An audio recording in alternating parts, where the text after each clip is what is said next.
지난 6월 30일 산케이 신문의 보도로 시작되고 7월 1일에는 일본 정부가 공식 발표하였고 7월 4일부터 정식 발효된 일본의 반도체, 스마트폰 관련 핵심 3대 소재에 대한 한국 수출 규제. 일본의 이 대한 제재에 대한 파장이 점입가경, 식을 줄 모르고 점점 더 커지고 있습니다. 대한민국은 문재인 정부의 경제정책 실패로 내부에서부터 스스로 무너지고 있었는데 설상가상으로 대외적 리스크까지 덮치니 정말 심각한 상황이 아닐 수 없습니다. 그런데 놀라운 것은 일본은 100개에서 최대 190개 이상의 수많은 규제 조치 중 단지 한 장의 카드를 꺼냈을 뿐인데 대한민국 경제 전체의 문제가 될 정도로 심각한 타격이라는 것입니다. 그런데 더 놀라운 것은 현 문재인 정부의 그 대응 조치입니다. 강경화 외교부 장관은 이제부터 연구한다고 하지를 않나 산업통상자원부는 마치 기업한테 책임을 떠넘기는 듯한 발언을 하질 않나 정부는 이제서야 부랴부랴 또 세금 투입해서 소재 개발한다고 하지를 않나.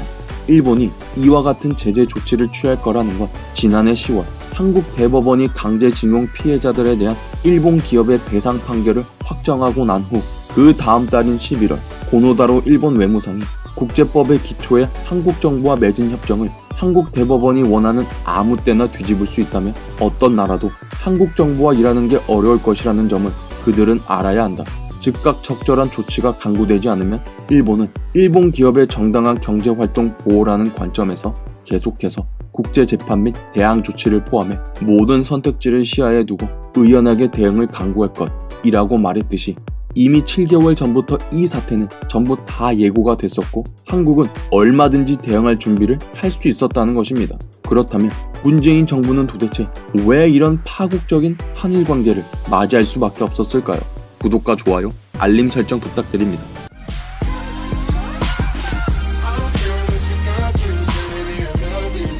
안녕하세요. 지식을 크고 넓게 알고 싶어하는 대식가입니다.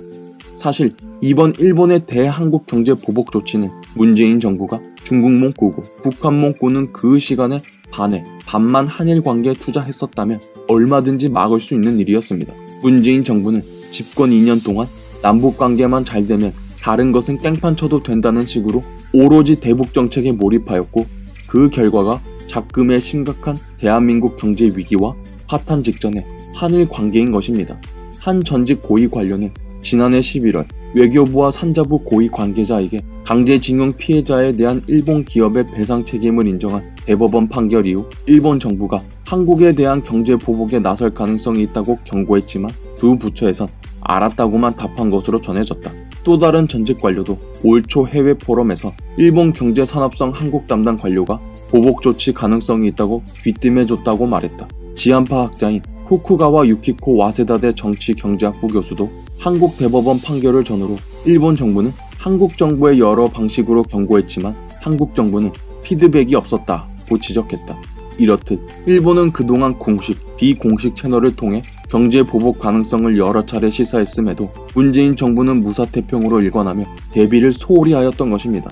상황이 이런데 일본의 제재 조치 너무나 당연합니다. 사실 이런 직접적인 원인 외에도 일본이 한국에 대해 강경한 태도로 나올 수밖에 없었던 이유는 차고 넘칩니다.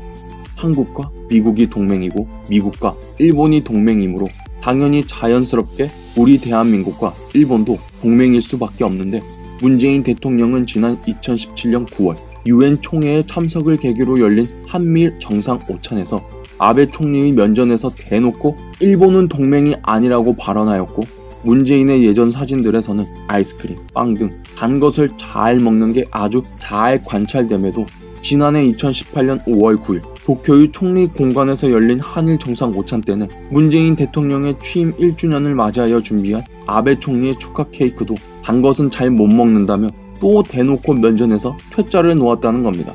단순한 이런 에피소드뿐만이 아닙니다.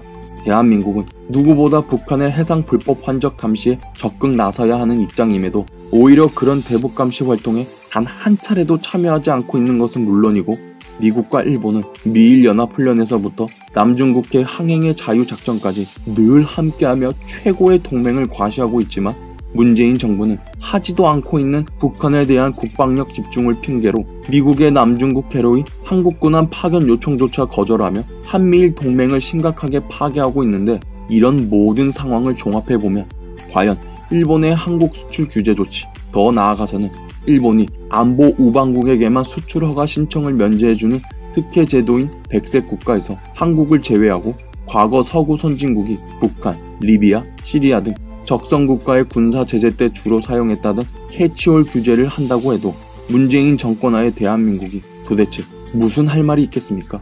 아무런 이유도 없이 단순히 그 강제징용 피해자 배상 판결 그거 하나 가지고 이런 조치들을 내놓는다고 생각하는 건 우리가 너무 염치 없는 겁니다. 저는 일본이 이런 조치들을 취하기 전까지 한국을 충분히 많이 기다려줬고 인내했다고 생각합니다. 문재인 정부는 그저 북한, 중국 노래를 부르며 한미일 동맹의 이익을 깨뜨리고 오히려 적들에게 이익을 주는 행위를 하고 일본 기업들의 이익을 침해하는 행위를 하고 있는데 그걸 보고도 가만히 아무 조치도 취하지 않는다면 일본 아베 정부는 존재 이유가 없는 것이죠. 따라서 일본의 한국 제재는 일본의 입장에서는 너무너무 당연하다고 할 수밖에 없습니다. 한국인으로서 선량한 시민들이 피해받는 건 너무너무 가슴이 아프지만 그 또한 어쩌겠습니까? 문재인을 대통령으로 뽑은 건 다름 아닌 한국인 자기 자신들이니까요. Every country has the government it deserves. 모든 국가는 그에 걸맞는 정부를 가진다. 조제프 드 메스트르. 부족한 영상 시청해주셔서 감사합니다. 제 채널이 유익하다고 생각하신다면 구독과 좋아요 부탁드리겠습니다. 다음 영상에서 새로운 주제로 찾아뵙겠습니다.